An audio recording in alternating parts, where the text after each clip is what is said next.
It's Worth It: How to Talk to Your Right-Wing Relatives, Friends, and Neighbors, and other books written by Egberto Willis.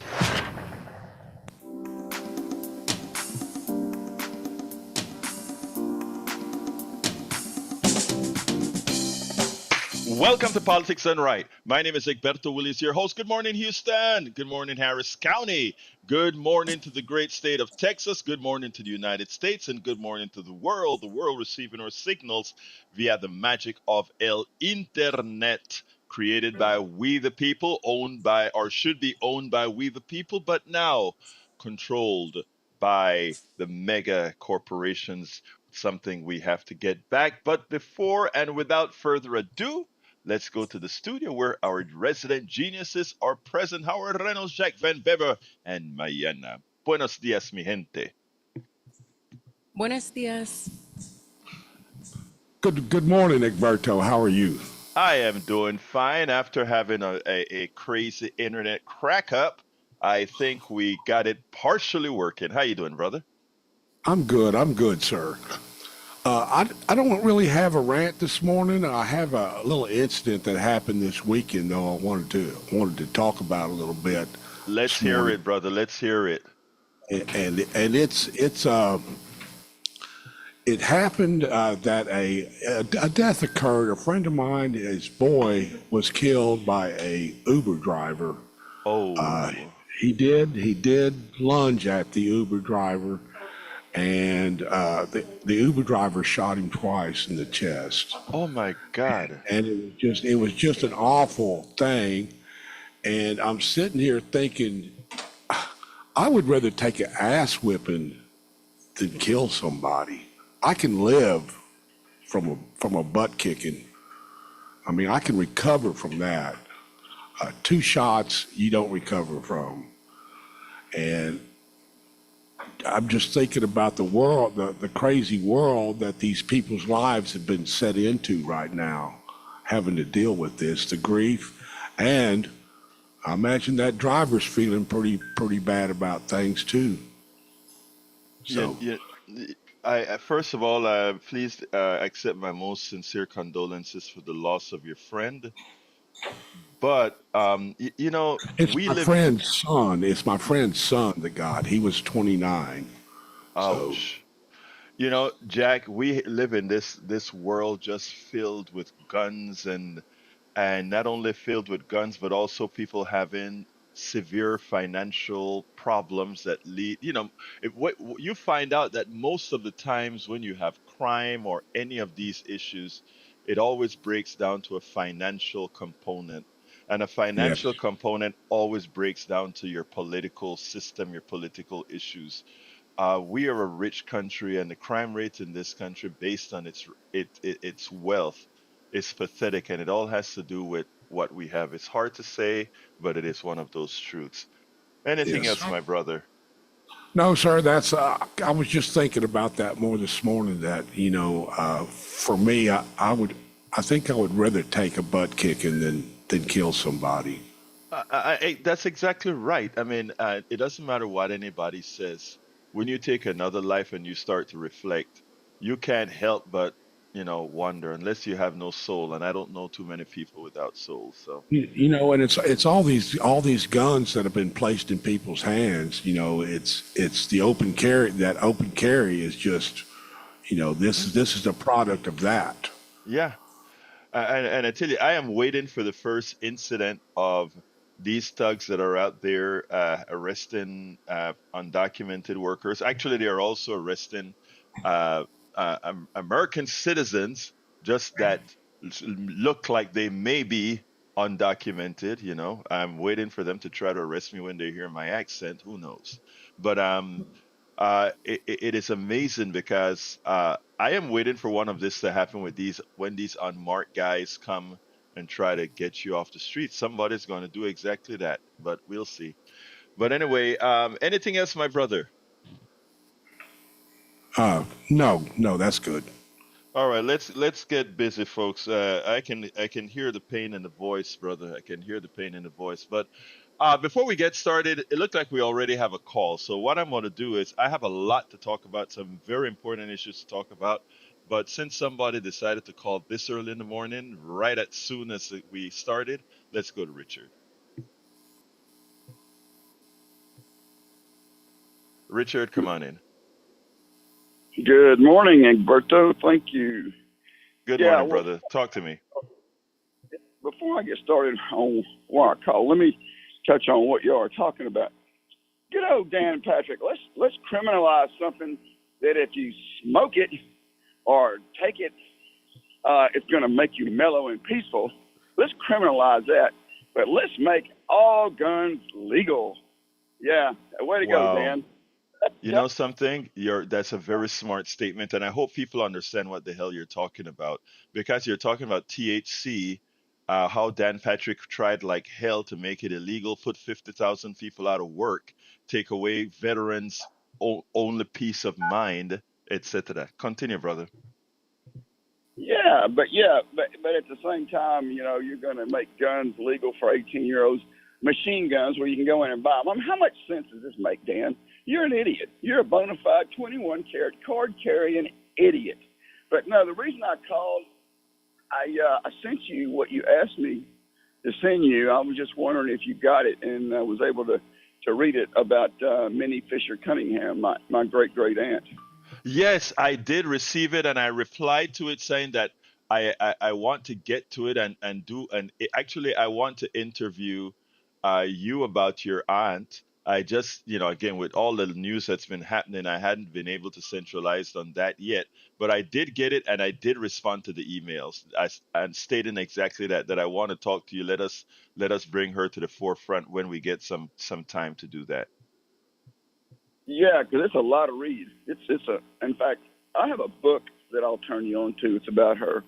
It came out in 2004 by a Hmm. couple of history professors that are a husband and wife team at University of Houston in Victoria. I Right. believe they retired since then. Judith MacArthur and Hal Smith wrote the book about her and did a presentation at Sam Houston State University not long after the book came out. And she was she never got her credit where credit's due, but she's the kind of person that didn't really care about getting Well, credit where well, credit's due. let me tell you, So, Richard, we are going to do her. When I talk to you officially, we're going to do her right because I got all the information that I think it's your sister who sent it to me or your wife, one or the other, right? my wife. Great. So we'll take care of that, brother. So we'll do that, Richard. Look, I need to get busy with the program, but thank you for calling in, and we're going to give Sister Minnie the right response. All right? Let me give you one of her quotes real quick. She said, "You could change the world as long as you didn't care who got credit for it." So that goes a lot on the line of what we're talking about. Okay, thanks, I man. thank you, brother. I love that statement. Actually, I love that statement. It makes sense. All right, folks. Look, this weekend was an eventful weekend. The Senate finally, after some coercion, the Senate finally passed the great, mighty, ugly bill forward.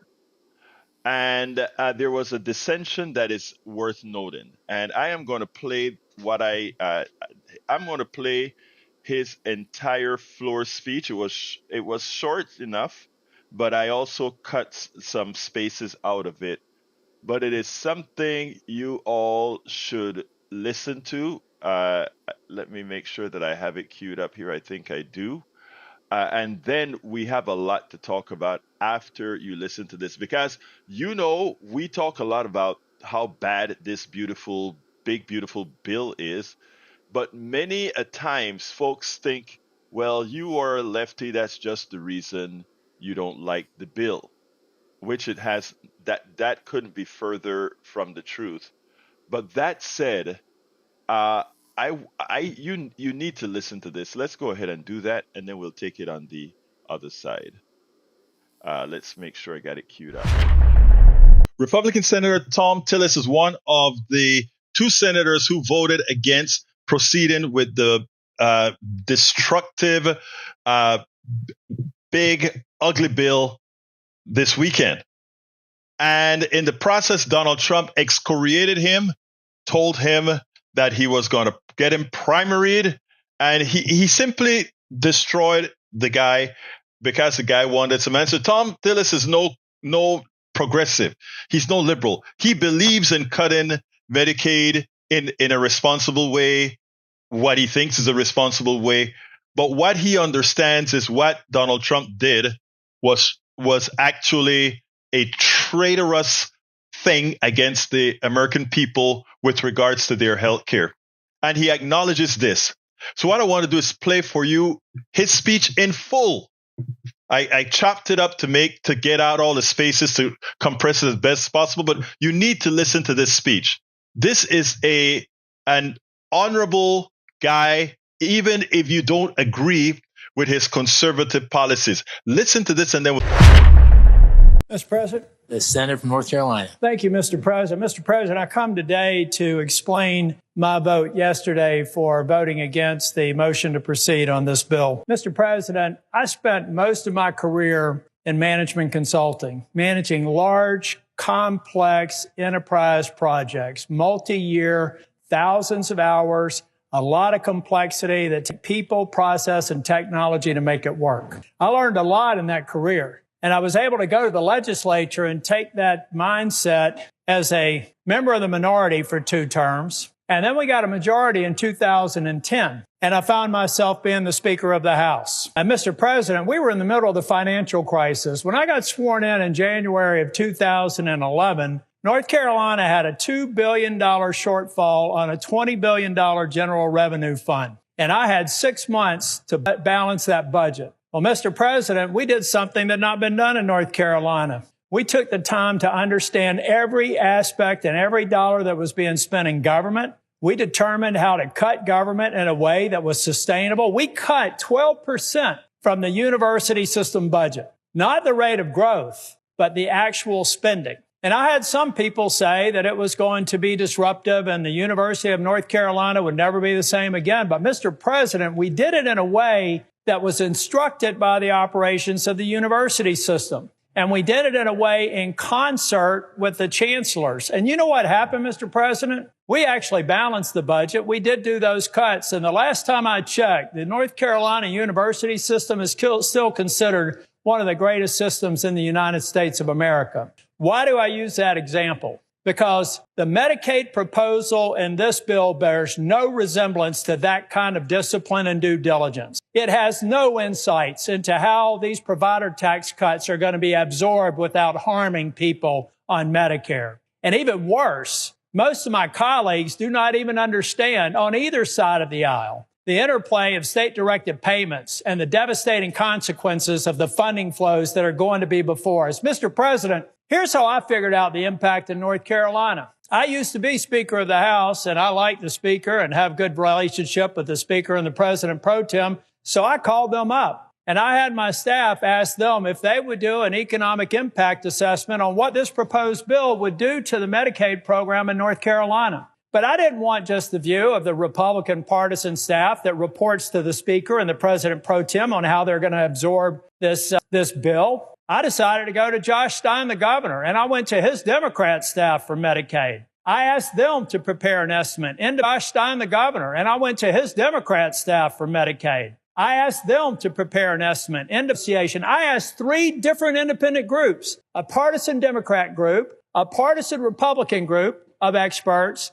and a nonpartisan group of the Hospital Association to develop an impact assessment independent, not talking, not sharing, reporting to me. And what I found is the best case scenario is about a $26 billion cut. Now, we've got a delay, so it may be 2 years, it may be 1 year. All it does is make that $26 billion happen in year 1 or year 12, but the impact is the same, Mr. President, and it's indisputable. Now, when I actually presented this report that you can find on my website, I had people in the administration say, you're all wet, you don't know what you're doing. I said, well, why don't we assemble a series of meetings? We're going to provide you our analytics. You go through it, tear it apart. And I told about Mehmet Oz, who I consider to be one of the most capable people in the Trump administration. He's a brilliant man, and I'd encourage my Democrat colleagues to talk to him.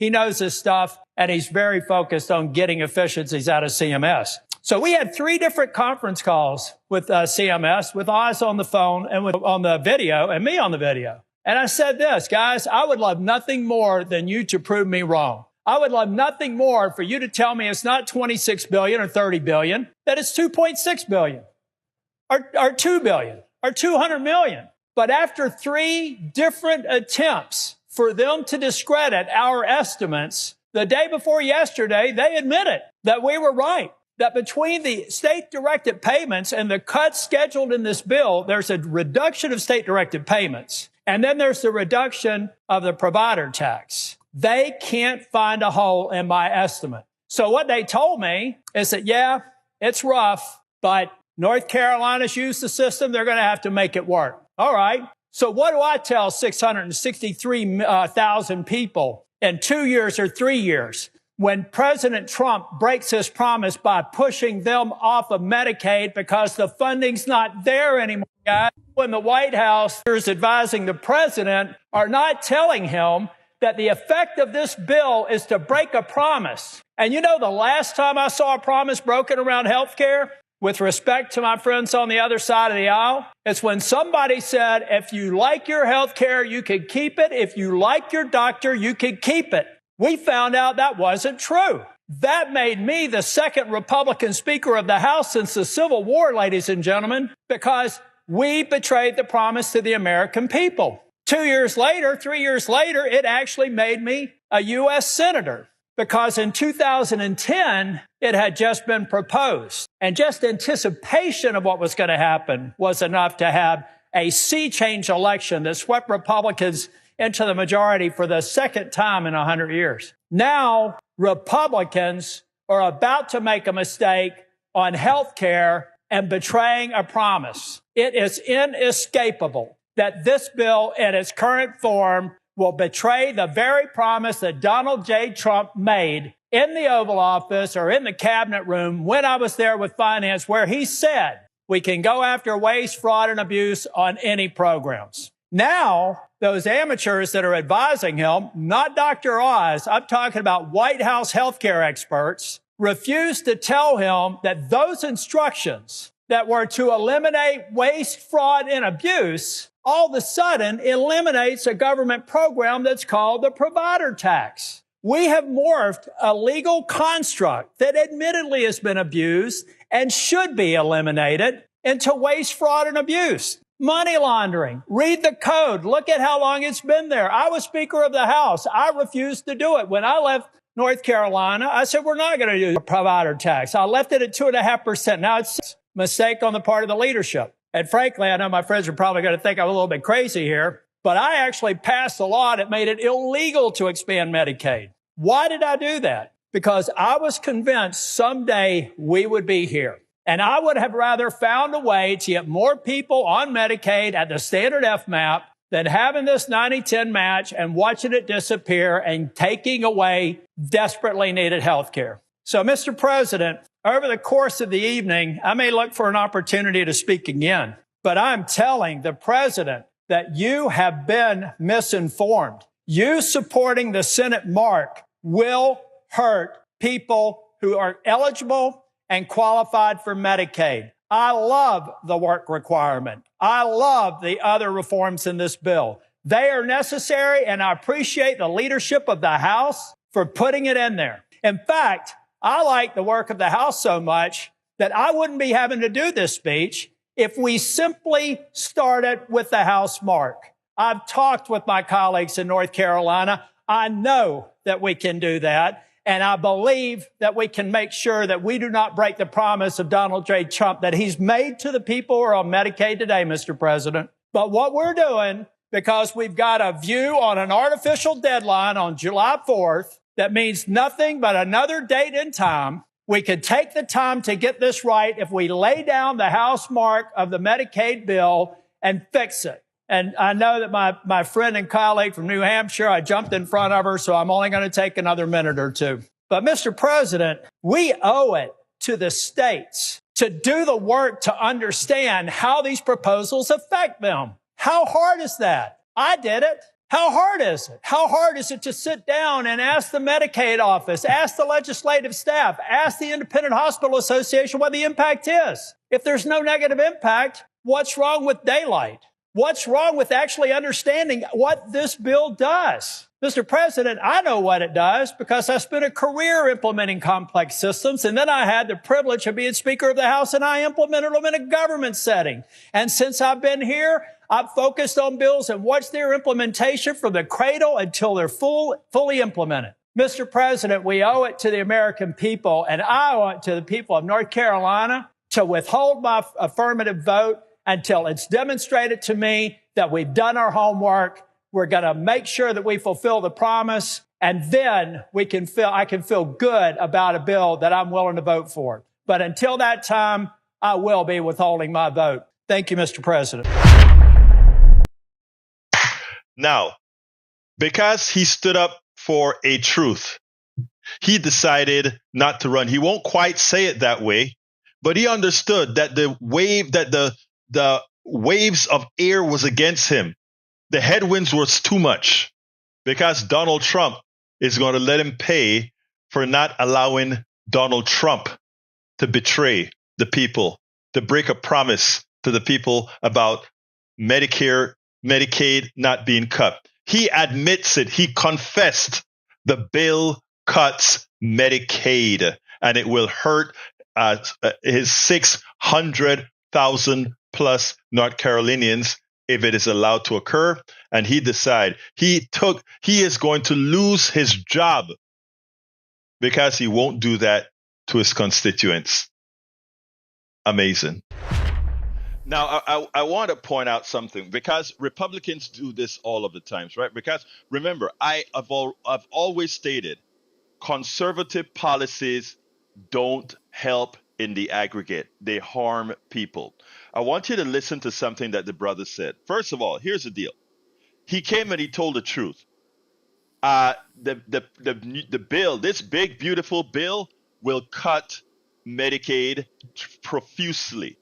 Number two, this Medicaid cut would affect a whole lot of people in North Carolina, and mostly people in red states, because they're so much more dependent on Medicaid than blue states. So they will suffer more. Red state brothers and sisters, especially in rural areas, are you listening?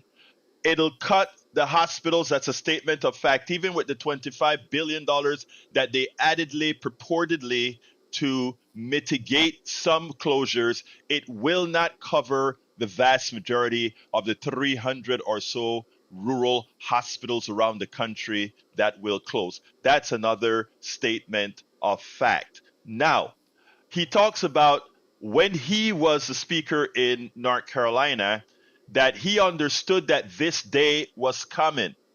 What he meant, and I wish he would have made it clear, he understood that conservatives at some point will take over the entire government. And because of their ideology, they will want to cut social programs. And because of that, in his state, he didn't put it this way, but this is exactly what happened. He did not sign up for Medicaid expansion to the Affordable Care Act. They subsequently did it. I believe it was when Democrats took over. And what the Medicaid expansion did, folks, was as follows. The first 3 years, they provided Medicaid expansion to the entire country, and all states who accepted it. The government paid 100%. After 3 years, the government paid 90%. What the Trump administration wants to do is no longer pay 90%. What Tillis is saying is he knew the day would come when the government says we don't want to continue our commitments to the poor, to the middle class, dependent on the Medicaid expansion. They've always wanted to eliminate it. So he did want his constituents getting Medicaid expansion, something that would eventually go away when Republicans took over. Well, here is the kicker. That wasn't a benevolent statement by Brother Tillis. What he's saying, he would have rathered all those North Carolinians die for an ideological reason. I would prefer my constituents to die up front than for them to die now. So he looks like he's doing something benevolent. He is, but he's doing something benevolent after saying, I didn't want to do something benevolent for my North Carolina residents because I would have rather them die as opposed to getting health care.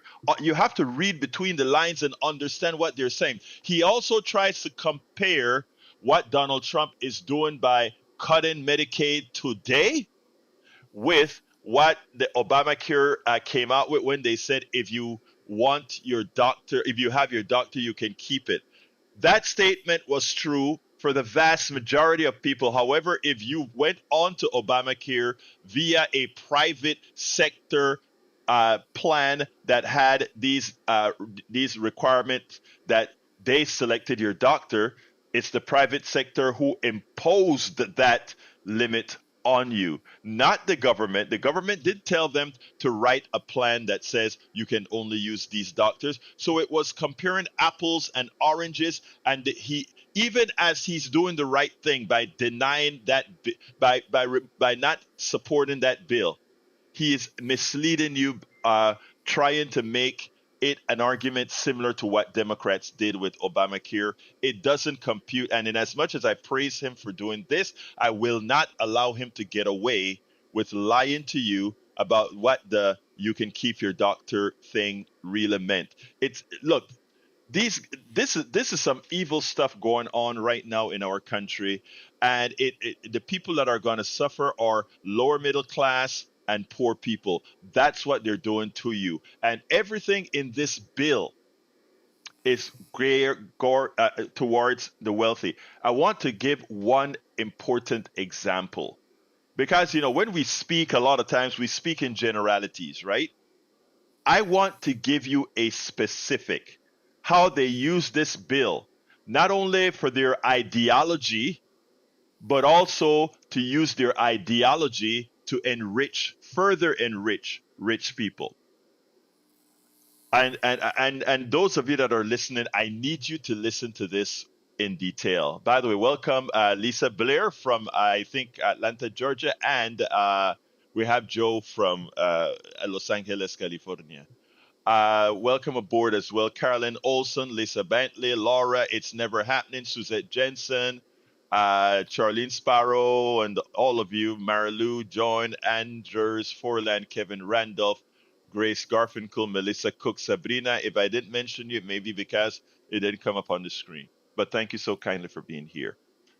Here is what I want to talk to you about now. When we talk about this bill doing all that is possible to move your money, the money of the middle class and the money of the poor to the wealthy.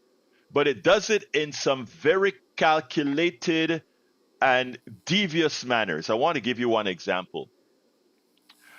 When the bill came out at midnight Saturday, again, like I said, I was watching all this crap over the weekend so that you guys don't have to, okay? When all this crap was written, I got the original copy of the release at midnight that what's his name released, the senator from South Carolina released the official text, 940 pages of this bill. Now, I can't read 940 pages. I don't have the time to read 940 pages, so I depend on reports from reputable sources. But I needed some answers right away. So I took the 940 bill. I have a paid version of ChatGPT.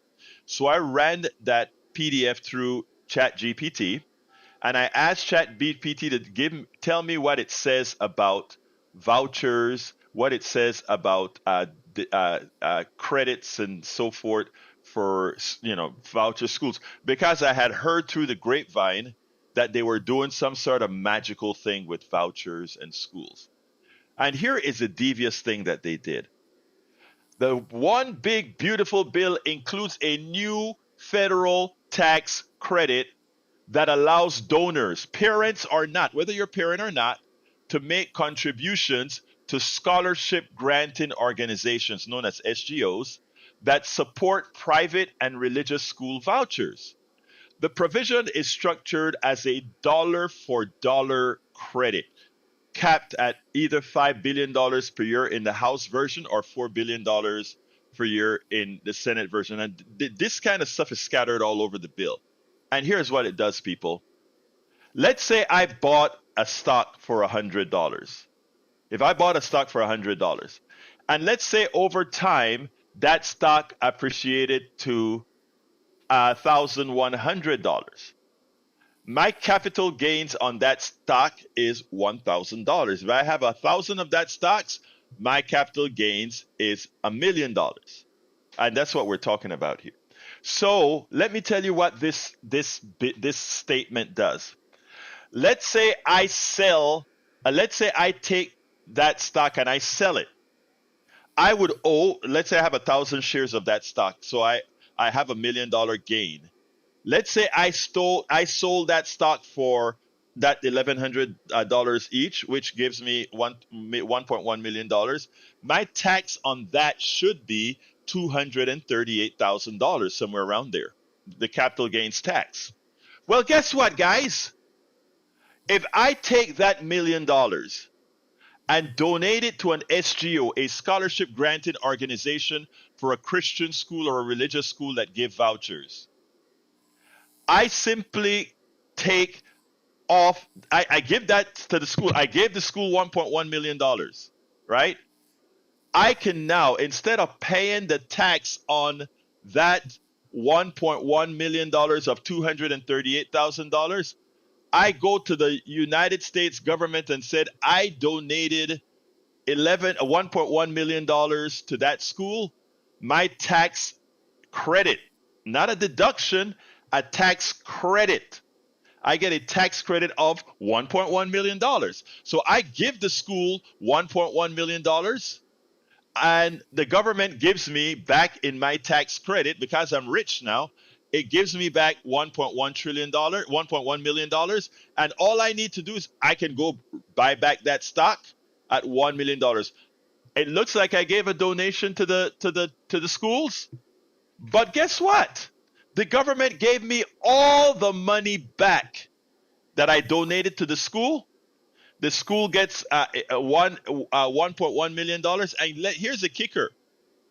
That school could decide to also give my kid a scholarship to go to that school or any school. So I could donate to one of these schools, get all my money back, and then get a free education for my kid. That is what's called transferring money to the rich, and you don't even see it if you don't understand what they're doing. And it costs money to do that, because that is your tax dollars going right back into the hands of that rich person. But because they don't explain it to you, you don't see that. And this is just one $5 billion item in the bill that I found. Just one. Just one. There are hundreds, thousands of these in a 940-page bill. And this is how they are taking your Medicaid. They're taking your Medicaid away. They're taking your SNAP away. They're increasing the budget. They're blowing up the budget deficit to make rich people rip us off with things like this. They were also going to sell the land, sell public lands. So let's say there's public lands with a whole lot of oil on it, or a whole lot of uranium, or rare earth. A rich person buys up that land. They buy it from the government. The government looks like for a one-time buy of that, right? The government looks like they made a little bit of money. But all the profits from that land, the oil, the mineral resources from that land, instead of you having to pay royalty to the government for extracting that resource, it all goes to the wealthy person who buys that land. So the government loses money there. And we lose money because it's public land where you're making resources.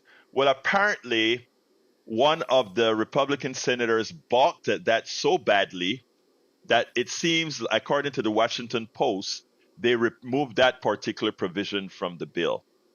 But when we try to explain to our MAGA brothers and sisters how evil this bill is, and what it does to you, and why they're trying so hard to get it passed by July 4th is they don't want all this examination on the bill. Those guys haven't read the bill.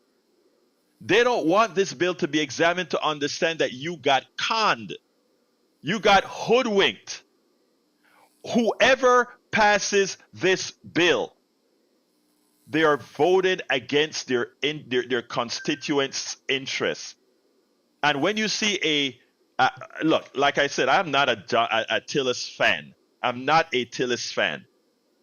But when this guy, it is so bad that a guy that denied Medicaid expansion to his constituents, when it is so bad that a guy who was willing to kill his constituents in North Carolina, it is too bad for even him. It should tell you something. It should tell you something. Look, over the weekend, I did a whole lot of stuff looking over the bill, looking at these things. Let me tell you, to those who are listening to us in rural areas that have a proclivity to your ideology, your Republican ideology and your conservative ideology, I am not trying to tell you don't be who the hell you are. I am not trying to tell you that at all. What I'm trying to tell you, however, is by supporting these folks who are intent on voting for this bill, you're killing some of your family, you're killing some of your friends, you're killing some of them, because the effect of this bill is just that. It's just that. All right, let's go to John, line number 1. John, come on in, my brother. Line numero uno. Yeah. Hello? Yes, you're on. Hello? Oh, okay. Yeah, some of the senators, like Joni Ernst, apparently thinks that it's okay to euthanize people this way. And, she doesn't mind that. I hope that that costs her her seat. But I'm not sure that it will, because I think, as you pointed out, there's such subterfuge and, machinations going on here that, people really don't know what's going on at all. They live in a foxified world. That's where they get their information. And, this is the result. And it's not only going to affect lower middle class people, it will affect other people also. So everybody, is going to have to pay the price for giving tax cuts to millionaires and billionaires that don't need it. Oh, let me stop, John. I want to stop you there. But I want to stop you there for a second, John, because I want people to understand something that you just said. It's not going to only affect those who lose their Medicaid. It's going to affect everybody for this reason, and I want to give the specific reason why it'll affect everybody. Hospitals have certain rules that if somebody is harmed or injured, they have to at least stabilize them. And right now, if these hospitals get somebody, even if they're coming in from some rural area into the city to get treatment, that treatment is going to have to be given to stabilize them. Normally, Medicaid would get billed for it, or some other part of the bill would get paid for by the federal government. All of that is gone. So therefore, insurance rates are going to go up because the hospitals are going to have to charge the insurance companies that are paying more. So ultimately, all of us, not just the recipients of Medicaid, but all of us are going to pay more. And in effect, that is the indirect method in which our money goes into the pockets of the wealthy folks. Continue, my brother. Yeah, it's just going to transfer that cost because, it's really tacky if somebody comes to an emergency room and they lock the door and say, oh, sorry, you don't have Medicaid, you don't have insurance, we're just going to let you die. I mean, this has been going on for so long. That is why other countries have some kind of public system. And it even gets more twisted because some of the like pharmaceutical companies and medical equipment companies, like for instance here in Minnesota, Medtronic is where it's headquartered, and it was developed about 10 blocks away from here in a garage, interestingly enough. But they moved their headquarters to Ireland because they pay either little tax or no tax, corporate tax, but yet they, Medicare, Medicaid, is the biggest probably part of their profits because they put in all kinds of devices like heart pacemakers, etc.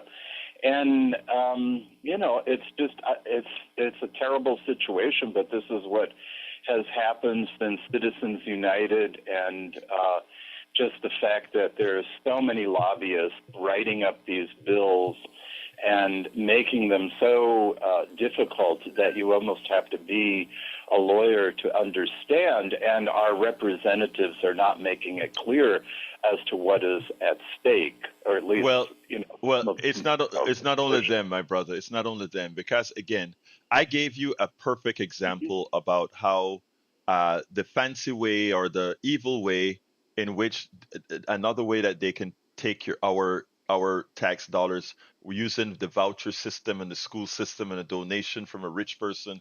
We have a mainstream media that has the resources to tell people what's in that bill.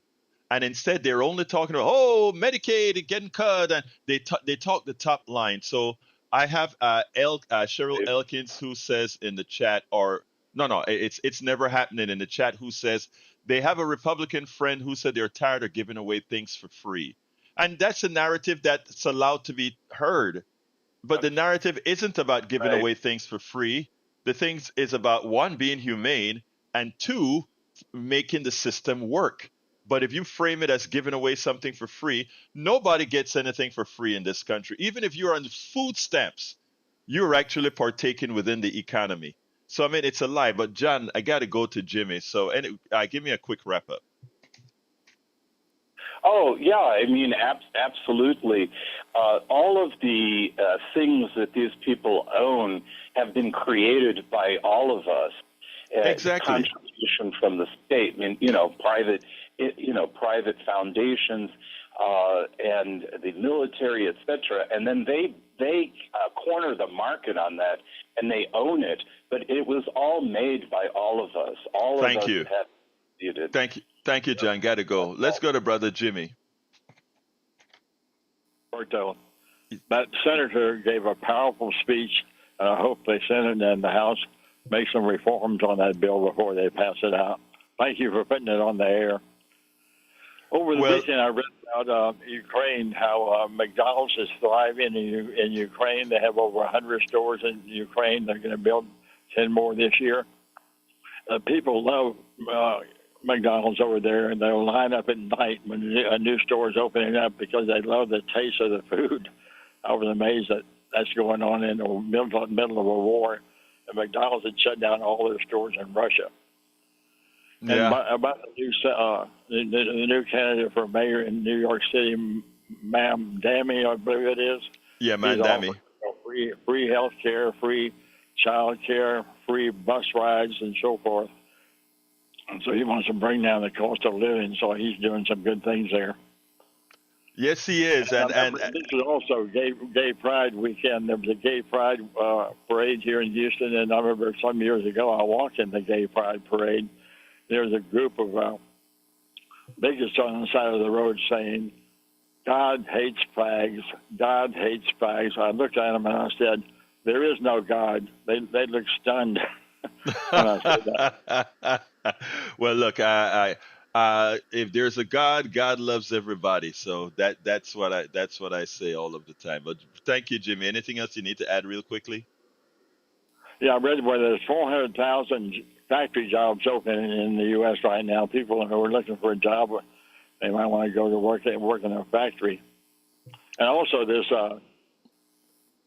new mayor candidate, he said if Netanyahu comes to New York City, he's going to have him arrested. That would be a good thing. I thought that was funny, but it's a good thing. But His Secret Service won't allow them to arrest him, but that's okay. I like the sentiment. Thank you very much, Jimmy. Have a wonderful rest of your day, my brother. You too, Rick. So have a good one. Bye All bye. right, let's go to brother Bruce. Come on in, Bruce. Good morning. Good morning, sir. Yeah, first condolences to the young man who lost his life. When I first moved to California in '87, a couple years later, I'm sitting in a bar, and a young man approached me, a young Hispanic man, and said, "Can I get some advice from you?" I said, "I guess." He goes, "I just started a new job, and there's somebody there I recognize from the opposite gang. If I get him, I'll lose my job. If I don't get him, everybody be wondering, how come you didn't take the opportunity? What should I do?" I said, "Brother, you're asking somebody from a complete different world, but I got a couple things I want you to think about." I said, I went to work in a machine shop, and a shop helper came up to pull the shavings out of my machine, and I recognized him from high school. He's somebody my brother used to get in a fight with almost every day. All right? And now he's got a bald spot and a pot belly. And I asked him, I said, "Aren't you the guy that used to fight my brother?" "Oh, yeah. I married that girl." I said, "Well, my brother told me he used to hate fighting you." And he'd ask the girl, "Aren't you just using me to get you jealous when you asked me to walk to class?" And she denied it. He goes, "I have to go by her word." And the guy started laughing. He goes, "If you see your brother, tell him hello. I'll give him a phone number." "Yeah, okay." I said, "Young man, you're not going to be 20 years old the rest of your life. There are people I got in fight with in high school that are now fishing buddies. You're denying yourself all of that future if you do something stupid based on emotion instead of using your brain." I said, "You'll wind up in prison, and your so-called friends won't know who you are." I said, "I'm not really the one to give you advice. You're talking to me from a different world, all right? But I want you to think you're not going to be 20 the rest of your life, all right?" And I didn't know what to tell him. But see, when I went in high school, you got an East Texas ass whipping, or you gave an East Texas ass whipping, and 5, 10 years later, you run into that person and you laugh about it. You go fishing. I said, "You guys, you young people today think it has to be settled with the gun." I said, it's a different world for me. I just don't understand your world. I said, "Use your brain, not your emotion, and make the correct decision." I didn't know Yeah. what to tell Roberto. But No, look, anyway, I no, bring it up since we're washing guns and, guns were talked about earlier. thank you, brother. Thank you, Bruce. Always have something insightful to say. Have a wonderful rest of your day, sir. All right, let's go to Augie. Come on in, Augie. Good morning. You were talking about how those companies want to take our minerals and all that. Mm-hmm. Well, in Appalachia, they blew up mountains for coal mines and stuff like that. Yep. And there's a billionaire in River Oaks that wanted to buy up all the redwood trees on the West Coast so we could chop them up and sell them to Japan. They want to get rid of our forest that everybody likes. And that's what the lumber companies want nowadays. And they got it in the bill, where they can go through any virgin forest and they're going to cut a road through it and cut down all those trees for all these parks that everybody likes. And a lot of people don't realize that. Some of those trees are over 1,000 years old, Augie. Yeah, the sequoias and the redwoods. And the billionaire here quit because there's a protest in front of his house down the street, and he got scared, so he backed off. But now there's nothing to stop him now if this bill goes through. And like I said, the media, as the corporate media, when Trump bombed Iran, I was looking at TV that night, and at 8 o'clock, NBC and ABC cut into the prime time and started talking about the attack on the bombing on Iran. Mm-hmm. And I kept going back and forth between ABC and NBC. They were saying the same words on both channels, like somebody had told them what to say. And they were describing the attack in positive terms, but they were using the same words. But CBS was the only one network that didn't cut into it until Trump made his speech.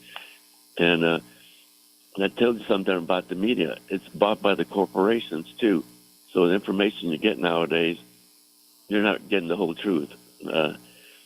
And Trump is trying to shut down PBS and NPR and even KPFT. It's time for everybody to wake up and see what's going on. You And know, thanks for all. thank you, my brother. Well, let me tell you something, Augie. That's the reason when I started this my media platforms, I made sure it had absolutely nothing to do with the government. When I say the government, I'm not anti-government at all, but I mean so that whenever a Republican administration come in, they would want, they would attempt to do what they always attempt to do, and that is to shut down truth and promote propaganda, which is exactly what is happening now. Shut down truth and promote propaganda. So that's what we do. And by the way, I just want to give you a kudos. And I always have to do this, but I want the audience to know folks like you are big, big supporters of these types of platforms like Politics Done Right on KPFT and many other programs on KPFT. Guys like you are the ones who make America smarter. So thank you very much, Augie. And thanks for you and Jack and Howard. All right. Have a good Keep one, it up. brother. Let's go to Brian. Come on in, Brian. Yeah, this question goes out for Howard. Howard, how much money did the United States government give to the Mexican government after the War of 1846? So stop saying this is on stolen land. We had the Louisiana Purchase from France. We bought that land from France. Here's another fact that you don't quite comprehend. Anyone on that opposes you. My wife is from Beijing, China. She never tasted seafood until she came to Houston, Texas. You realize that? And now China has claimed the South China Sea, almost to the Philippines. Like 15 million square miles of land is under control of China. You want to talk about control? What is the predominant language in Central America, South America? Is it English or is it Spanish? The Spanish controlled Florida to California. You going to call me a liar on this or something? Do you want to reiterate? You want to? I have no idea what you're talking about, but let me just say one thing specifically. I mean, I can go if I steal your car, and I sell your car to Howard. Howard purchased it, so he didn't steal it. But guess what? I stole it. Look, all the land, all what I'm trying to say. Yeah, but it doesn't matter. It doesn't matter. If somebody, brother, if somebody steals your watch and pawns it, the pawn shop legally bought your watch. Can you go to that pawn shop? Do you have to go to that pawn shop and buy it back, or is the cops going to give you that watch back because it's stolen? Goods. And right, when you, right. So you right. So you agree with me. No, so I France, don't agree with you. France didn't have any No, I right don't to agree sell. with you. Stop for a second and listen. Stop. France didn't have any right to sell stolen land because again, they sold something that wasn't theirs in the first place. That's all I got to say. But again, you have to understand. You have no idea, want to understand the concepts. But have a great one, Brian. Let me finish up the program here. Thank you. All right. Anyway, folks, I'm not sure what that call was about, but anyhow, look, the the big ugly bill, also known as the one big beautiful bill, is not law yet. It still has 2 iterations to go, meaning it has to pass actually, it may have 3 iterations depending on what happens. It has to go to the Senate to be passed.